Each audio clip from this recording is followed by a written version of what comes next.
Witajcie na następnej wyprawie. Obozy koncentracyjne kojarzą nam się z okresem II wojny światowej, no i głównie nazistami. Natomiast dzisiaj zabierzemy Was w takie miejsce, gdzie Wietnam Południowy dla Północnego przy wsparciu Amerykanów stworzył obóz koncentracyjny na wyspie Phu Quoc. Bo musicie wiedzieć, że to więzienie zostało z czasem przygotowane dla turystów i dzisiejszy odcinek będzie naprawdę mocny, bo tutaj głównie skupili się na torturach, jakie były robione po prostu przez, no w sumie brat bratu, tak? No przy wsparciu Amerykanów oczywiście, natomiast no jednak byli to Wietnamczycy. W rzeczywistości tak to wyglądało i postarajcie się przedostać chociażby przez takie zasieki. Macie pierwszy drut kolczasty, później drugi lód kolczasty. Nie wiem w jaki sposób, jak przejdziecie przez niego, trzeci, czwarty lód kolczasty, kolejny płot, potem miejsce, gdzie mogli dookoła tego chodzić strażnicy, a za tym znowu taka parka tych drutów kolczastych, więc wyjście stąd jest praktycznie niemożliwe przez to. Czy udawało im się uciekać? Nie, ale czy udawało im się porozumieć z zewnątrz? Już tak. Językiem, na przykład morsem, nasłuchiwaniem, karteczkami. Sądzę, że nawet przekupywaniem strażników, którzy przemycali im różne rozkazy, więc porozumieć można było się, ale już z samą ucieczką nie powiedziałbym. I to jest taka pierwsza inscenizacja i wydaje mi się, że to są oryginalne klatki Tygrysie, bo taką to nosiło nazwę. W środku, zobaczcie, jest bardzo małe pomieszczenie, w sumie to dwie takie wydzielone strefy, gdzie człowiek praktycznie nie mógł ani w żaden sposób w dogodnej pozycji leżeć, siedzieć, nie mówię tutaj już o staniu. I tak na przykład spędzał kilka dni na słońcu, z każdej strony otulony drutem kolczastym. Ale jak pójdziemy dalej, to pamiętam, kojarzę ze zdjęć z internetu, że jeszcze występują te klatki Tygrysie w jeszcze bardziej bestialskiej wersji niż ta. W 69 i później w 72 był tutaj nawet Czerwony Krzyż, który zdał sprawozdanie, że to, co tutaj się dzieje, jest po prostu nieludzkie, że trzeba przestać. No ale wiadomo, wojna rządzi się swoimi prawami. Amerykanie uznawali Wietkong za terrorystów i stwierdzili, że można powiedzieć, konwencja genewska akurat ich nie obowiązuje. Przez to ci ludzie byli traktowani jak gorzej niż zwierzęta. Zresztą zaraz zobaczycie. Nazywali to więzieniem. Może to było, może nie. Jak dla mnie to jest taki coś na wzór obozu koncentracyjnego. Niemieckiego obozu koncentracyjnego. Dopiero teraz to zauważyłem, że tu są izolatory u góry. Czyli to było ta siatka była pod prądem, wiecie? Spójrzcie, tutaj jeszcze jeden, można powiedzieć, sposób na torturowanie ludzi, a mianowicie przetrzymywanie dużej ilości w małym kontenerze. Nie jest to może tak barbarzyńskie jak ta siatka Tygrysia, ale z pewnością... O jest! Wyobraź sobie, że jest 40 parę stopni, to się nagrzewa do 50, stoicie w kilka osób, nie macie czym oddychać. A z tego co kojarzę, to jeszcze walili im bębnami dookoła, także jeszcze był dodatkowy hałas, więc... No oni też w czymś takim żyli praktycznie, więc można powiedzieć, bycie tutaj jest torturą. No samo bycie tutaj, ale... No, zobaczcie te ich baraczki, które są również z blachy falistej, też się nagrzewały do takich, no po prostu do takich temperatur powyżej 40 stopni, że życie tutaj na każdym kroku było straszne. Nie dość, że no, te tortury, które przeprowadzali, to jeszcze samo bycie tutaj, egzystencja była no straszna, no jak w obozie koncentracyjnym. Tak znaleźliśmy w artykułach, że ten więzienie ma znamiona obozu koncentracyjnego. To jest takie ładnie napisane wybielanie, można powiedzieć, historii. Patrząc po układzie i po tym, jak to wygląda, to trzeba mówić prosto. To jest obóz koncentracyjny. No tak. Wchodzimy do pierwszego baraku i zobaczcie, że jeszcze każdy barak był oddzielony drutem kolczastym. Mieli niektórzy takie drewniane podesty, na których mogli spać, ale z tego co czytałem, nie wszyscy. Właśnie to według mnie jest przygotowane, podniesione dla turystów, wiesz? Chociaż nie, że zobacz. drewniane podesty były miejscem, na którym oni spali, ale nie wszędzie. Czasem spali na ziemi, więc niekoniecznie one były, wiesz, raczej wiadomo, że to było zrobione na nowo, no takie ładne deseczki nie przetrwały, ale oni na czymś takim spali, żyli. Chodzi mi o to, że zobaczcie, tutaj my jesteśmy na podniesieniu, a tam, a nie, tam też jest beton, okej. bo jakby podłogi praktycznie nie było. Zacznijmy od takim, że po prostu z gliny, tak? I często tam mieszała się no jakby ta glina z jedzeniem, z fekaliami, z wodą. No i po prostu trzeba było to wszystko żeby chcieć zjeść, to trzeba było to w jakiś sposób odseparować. Standardy higieniczne tutaj praktycznie nie istniały i nie możemy o nich mówić w żaden sposób. Słuchajcie, tych baraków tu widzę jest 12 w jedną stronę w 3 rzędach. Każdy barak zrobiony z blachy. Mimo tego, że idziemy, tutaj jest bardzo duszno i warunki nie do końca są przyjemne, ale te warunki, w których mieszkali właśnie więźniowie, było o wiele gorsze. Teraz podłoga jest czysta, są pokazane nawet takie scenki ruchu oporu wewnątrz, bo wiadomo było, że więźniowie starali się podnosić na duchu, rzeźbili sobie tabliczki wspierające ich właśnie na duchu, przekazywali sygnałami Morsa jakieś informacje dookoła siebie, ale wróćmy do warunków bytowych w tym miejscu. Słuchajcie, dach nagrzewał się do jakichś kosmicznych wartości. Tutaj często temperatura przekraczała 40-50 stopni Celsjusza. Było masakrycznie gorąco. Dodatkowo dach był zrobiony byle jak, więc jeżeli padał deszcz, a w porze monsunowej pada tu non-stop, przeciekał. To wszystko, cała ta posadzka jest oczyszczona, ale w momencie, kiedy właśnie tutaj mieszkali więźniowie, to wszystko mieszało się z odchodami, mieszało się z błotem, mieszało się z jedzeniem. No właśnie z jedzeniem i z racjami żywnościowymi, o których opowiemy później, ale to też nie były wystarczające do przeżycia, funkcjonowania, do jakichkolwiek godnych warunków. Zobaczcie jedną rzecz, wszystkie postaci są wychłudzone, tak jak macie właśnie wspomnienki właśnie z obozów koncentracyjnych, specjalnie robimy to porównanie. Każda z tych postaci jest wychłudzona, przemęczona, zniszczona życiem. Słuchajcie, racje żywnościowe, każdy z nich otrzymywał bardzo małe racje żywnościowe, często był po prostu to suchy ryż, a jeszcze żeby upodlić i jeszcze cięższe warunki zrobić, często była po prostu woda z solą, więc wyobraźcie sobie w bardzo wysokiej temperaturze, bez jakichkolwiek racji żywnościowych przetrwać w takie miejsce, naprawdę masakra. Hej chłopaki, to są ślady po kulach. Widzicie? Strażnicy strzelali. Przestrzelone jest. Może sobie strzelali, no. Rzeczywiście są to strzały. Tak, jest wywinięte w drugą stronę blacha. Często zdarzało się tak, że strażnicy po prostu strzelali do tych więźniów. I taka słynna jest akcja na przykład z maja 72 roku, kiedy to wszystkich z takiego baraku wyciągnęli na zewnątrz, ponieważ strażnicy poszukiwali tajnego przejścia właśnie w formie podkopu. Wyciągnęli wszystkich na zewnątrz, przeszukali dokładnie to pomieszczenie, a następnie zgładzili 148 osób, które mogły być albo były powiązane właśnie z próbą takiej ucieczki.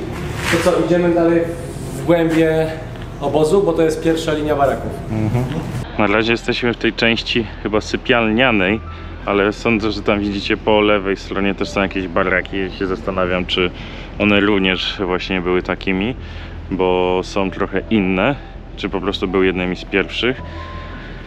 Do wszystkich nie będę wchodził. Tutaj na przykład jest numer 11, ponieważ nie we wszystkich są jakby te ekspozycje, a niektóre, które są po prostu puste, wyglądają tak samo jak te, w których byłem, czyli ławki drewniane, no i nic więcej. No i tak naprawdę do końca tak to już wygląda. Widzicie tutaj więźniów, ludzi, którzy są i muszą być blisko siebie, żeby przetrwać. I jednym z tych właśnie rodzajów zniszczenia tej więzi było to, że na przykład strażnicy kazali więźniom torturować siebie nawzajem, czyli innych więźniów. Czyli mogło się zdarzyć tak, że jak ja z Łukaszem i Kubą byśmy byli w takim więzieniu, to Łukasz musiałby mnie torturować albo ja jego. Więc w taki sposób niszczono również te więzi psychiczne, czyli coś najważniejszego i najcenniejszego podczas właśnie bycia w takim miejscu, czyli niszczyli twoje morale od początku do końca, nie samą siłą, ale również psychicznie byłeś tutaj wykończony. Wietkong nie chciał pozostawić swoich na pastwę losu. Oni starali się to odbić, z tym, że to więzienie było w takim miejscu, tak strzeżone i tak zabezpieczone, że nigdy im się to nie udało. No jak wiecie, Wietkong był bardziej taki dywersyjny, czyli atakowali z zaskoczenia, szybko. Jeśli się nie udawało, no to szybko potrafili zniknąć. Taki partyzancki. No. Czekajcie, bo tutaj chyba weszliśmy w strefę, gdzie nic nie ma. A tam jest przejście? To wróćmy do... W ogóle tam ta ściana wygląda właśnie jak to, co byliśmy w tam strefie zdemilitaryzowanej. Te podkłady takie, no. Właśnie z takich podkładów jak ściany robili. To co jeszcze zwróciliście uwagę wcześniej, że rzeczywiście Wietnamczycy się nie wybielają w żaden sposób. Jest pokazane, że strażnikami byli Wietnamczycy. Faktem jest, że za pozwoleniem i nadzorowaniem Amerykanów. Z drugiej strony medalu o tym, jak ten konflikt był brutalny i o wzajemnej chęci zniszczenia i w brutalności i torturach. Nie tylko Wietnam Południowy i Amerykanie byli tymi złymi, to ludźmi, którzy torturowali, wyciągali informacje.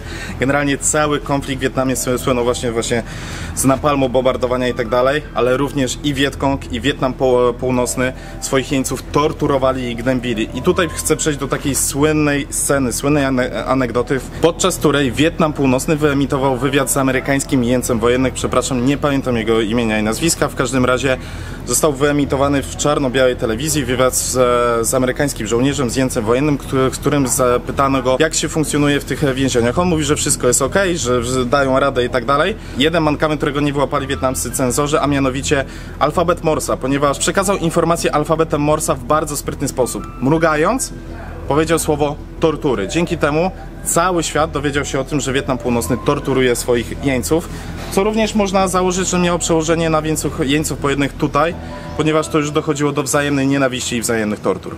W ogóle to ogrodzenie dookoła Miry jebanie, jak oni się zabezpieczyli, żeby stąd nikt nie uciekł. No po prostu przebić to z sekatorem i 2 godziną wolnego, że nikt cię nie zastrzeli, może by się udało. A tutaj zobaczcie obok, co też jest ciekawe, tu człowiek zakopany po szyję, a tutaj szalety są. To są toalety. Tak, bo takie to było wciskane tutaj i od góry można było użyć ubikacji, co nie? Czyli sobie tutaj siadali, a wiesz, tutaj zobacz, że te wszystkie fekalia mogły spływać z tych wiader. Tak. Właśnie chociażby do tego zakopanego człowieka, więc no naprawdę taka straszna tortura. No jeszcze pamiętam, że było tak, że oni, ale nie, to akurat Wietkong robił tak, że te swoje pułapki brudził fekaliami, żeby zakażyć przeciwnika. To już jest jakby tył obozu. Myślę sobie szczerze, że był to brutalny konflikt, który w XX wieku, może nie na nas, ale naprawdę cały świat o tym słyszał, że metody tego bombardowania, tego agenta Orange, tego jak tutaj się znęcano nad więźniami, jak się wybijano, wymordowywano, po prostu ten konflikt jest przerażający, jak każdy inny, ale słuchając o tym wszystkim, naprawdę mieli te metody wyciągania informacji bardzo pomyślne. Tutaj też przechodząc obok właśnie tych toalet, to przypomniała mi się taka historia mówiąca o tym, w jaki sposób wyglądały tutaj racje żywnościowe, które które były głodowe, bo to był ryż, ale nawet nie ugotowany, tylko taki po prostu zwykły, suchy ryż i woda z solą, po to z solą, że tam jakieś mikroelementy.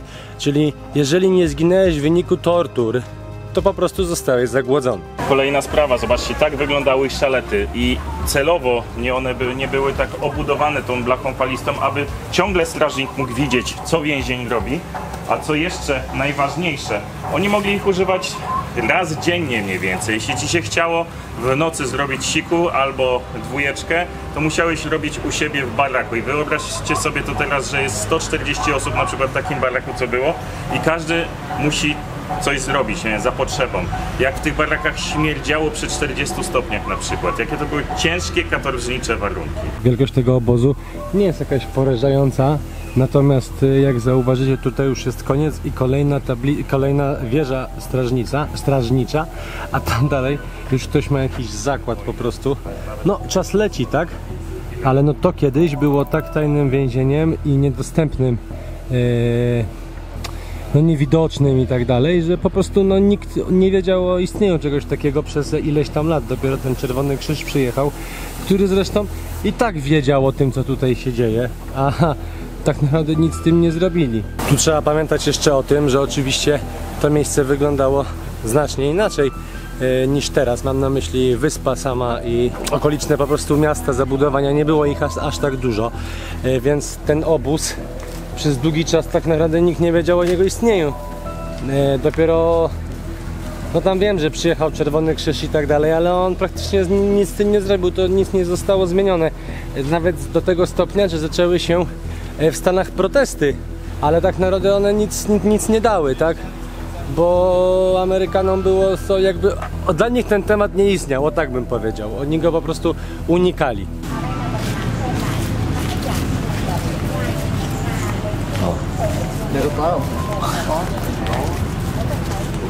Nie wiem, czy widzieliście, co ten kolej zrobił.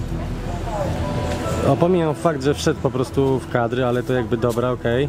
Bo widział mnie, olał, tak, że tak powiem, zrobił to specjalnie. A potem harknął i napluł na ziemię, to nie? Ja nawet pomijam, że ten człowiek nie musi być Wietnamczykiem. Powiem wam, że ludzka wyobraźnia a propos metod zabijania innych ludzi jest przerażająca. Jak sobie człowiek więcej jeździ i patrzy po takich miejscach, to się zastanawia, że my naprawdę jesteśmy głupim gatunkiem. Nie chcę, żeby to wszystko, co mówimy, zabrzmiało jako manifest pacyfistyczny, ponieważ niestety wojny były, są i będą. Oczywiście to nie jest pozytywne i oby tych wojen nie było w przyszłości, więc dobra, niech będzie lekko pacyfistyczne, ale trzeba być realistą, te wojny no będą niestety, no trzeba się z tym liczyć, trzeba być realistą, ale właśnie. Co prawda i tragedia, ale trochę inaczej wygląda moim zdaniem oczywiście walka na froncie, gdzie rzeczywiście te dwie armie się ścierają, a trochę inaczej wygląda jak już po prostu systematycznie, systemowo robisz wszystko, żeby upodlić drugiego człowieka, po prostu zadać mu jak największy ból. Gdzie oczywiście podczas bitwy dzieje się, można powiedzieć, to samo podobnego, ale jednak trochę inaczej jest, Inaczej jest, jak ktoś ginie podczas bitwy i generalnie ma szansę walczyć, mając ten karabin w ręku, a inaczej jak po prostu jest traktowany jako bydło w rzeźni. To, że było właśnie na tropikalnej wyspie, to też jest takie wygodne, bo można więźnia przetransportować na wyspę. Jest nawet jakby jakimś cudem uciekł z tego obozu koncentracyjnego, to już ucieczka z wyspy to już była również takim logistycznym wyzwaniem. Słuchajcie, i teraz chciałbym rozwiać wątpliwości Kuby dzięki tej metalowej tabliczce za mną, która się znajduje, a mianowicie początkowo te baraki były na ziemi, ale ze względu na zbyt dużą ilość ucieczek więźniów, którzy no byli bardzo dobrze, podkopywali się, można powiedzieć, pod wszystkim, czym się dało, więc wymurowywali później takie miejsca właśnie betonem, tak jak tutaj widzicie, aby nie dopuścić do tego. W takim baraku początkowo mieściło się około 70 osób, a pod koniec dochodziło do 140 osób i było nawet tak, że część musiała, jak spała na przykład jedna część, to druga stała gdzieś w kącie i czekała na swoją kolej na sen, ponieważ 140 osób w 100-metrowym tym baraku nie było w stanie pójść spać. W późniejszym czasie również dobudowywano im te drewniane jakby takie podesty, na których mogli spać, żeby nie spali na gołej ziemi. Więc w lato mieli tu bardzo gorąco, w zimę mieli tu zimno i mokro. No, warunki, jak za każdym razem mówimy, straszne.